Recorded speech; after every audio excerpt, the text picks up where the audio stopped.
CB radios in history, how they improved communication and changed the culture.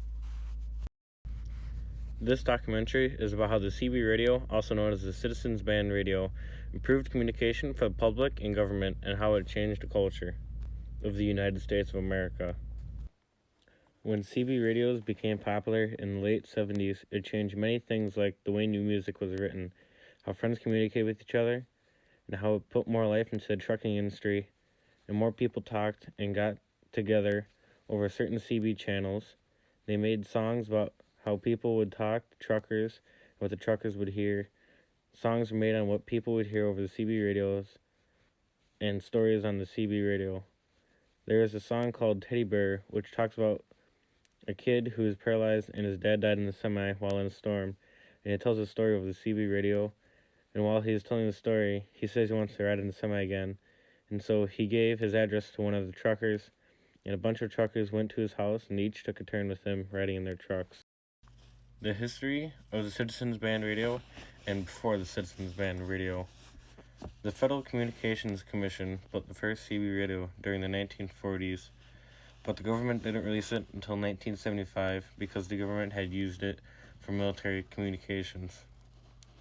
The radio used a crystal in it, or a quartz, and it has many electronics in it, and it has amplifiers. It uses antennas, speakers, microphones, resistors, many different things.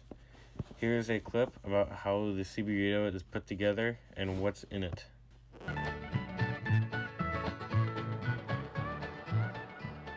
The heart of the CB radio, the quartz crystal. Without crystals and transistors, it would be impossible to create a small, compact, highly efficient radio and transmitter in one package. They are a product of space-age technology. Without the quartz crystal, man could not have landed on the moon.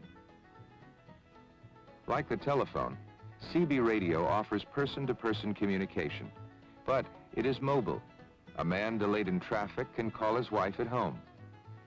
Boats can seek locations of shore facilities. Families on vacation can call ahead for hotel reservations.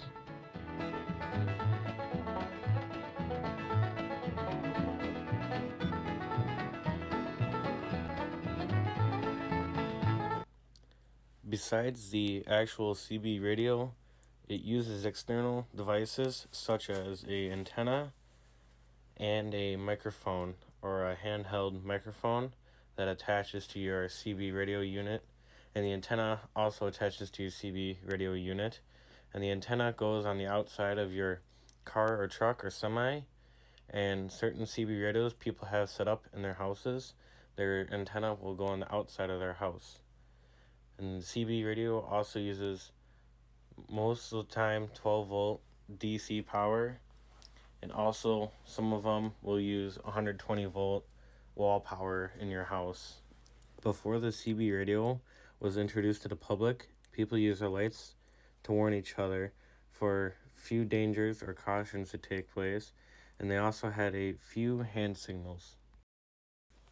One of the signals is more than 2 consecutive flashes from oncoming traffic signals that there is a type of danger ahead, such as a foreign object on the road or a cop nearby, so that would mean slow down and watch with caution. One of the hand signals is making a sideways V with your 2 fingers to signal that there is a cop with a radar gun checking for your speed, so that would mean slow down and hold back so the cop does not ticket you. The CB radio craze. The CB radio was most popular during the late 1970s and early 80s. There were movies based off of truckers making friends with other truckers, such as the movie Convoy. Breaker 19, this here's a rubber duck. You got a copy on me, Love Machine? 10-4 pig pen. For sure. By golly, it's clean, clear to Taco Town. Yeah, we definitely got us the front door, good buddy. Mercy sakes alive, looks like we got us a convoy.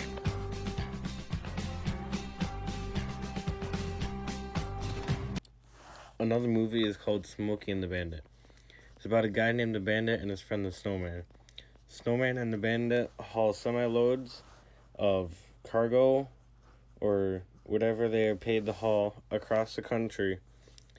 And the guy named Snowman hauls the load with his semi, and the guy named Bandit has a car to distract the cops, also known as bears or smokies. And so the Bandit distracts the smokies, and the Snowman can go fast without wearing as much, getting a ticket. They use the CB radio to communicate with each other to where they go and what places to avoid. What's your 20? About 16 miles this side of Mississippi. Whoa, hold it. I just passed another Kojak with a Kodak. This place is crawling with bears. Where the hell are you? Come back. I'm still trying to get rid of that Texas County Mountie. I don't know what the hell he wants. You know what he wants. I mean, how would you like to be the dude that handcuffs a legend? Listen, give me 5 minutes. We're going to put some moves on that mother. I'll meet you at Ole Miss. Well, you better hurry or we can just kiss that money goodbye. You understand that? I'll read you loud and clear. 10-4. Those were ways the CB radio was displayed in movies.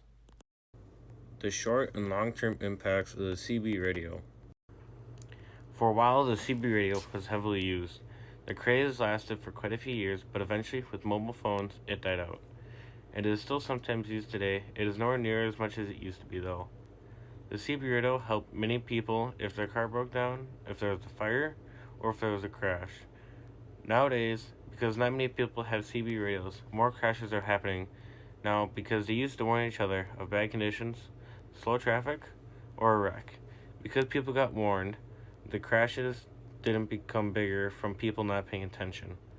The CB radio created a place where everyone could talk to each other, and truckers that lived on the road could have someone to talk to, and they wouldn't be as lonely. It provided a way so that people wouldn't be distracted by phones, but they could still talk to people. The CB radio impacted history by the movies that were made inspired by CB radios and making it more popular for people to be truckers. But still today, there are people that will talk on your CB radio with you every now and then. Some people are saying that they're actually slowly starting to come back and that sales are going up for them and people are starting to get back into the trend of having CB radios and talking to each other. These are the reasons why Citizens Band Radio improved communication and changed the culture. Without CB radios being used today, more people are not aware of what is ahead. They aren't able to warn truckers easily about bad road conditions. So without warnings from other drivers, causing more and more crashes and costing people lives because they don't have a $70 communication device installed in their truck. It could have saved many of innocent lives each year by just listening to the talk on a radio.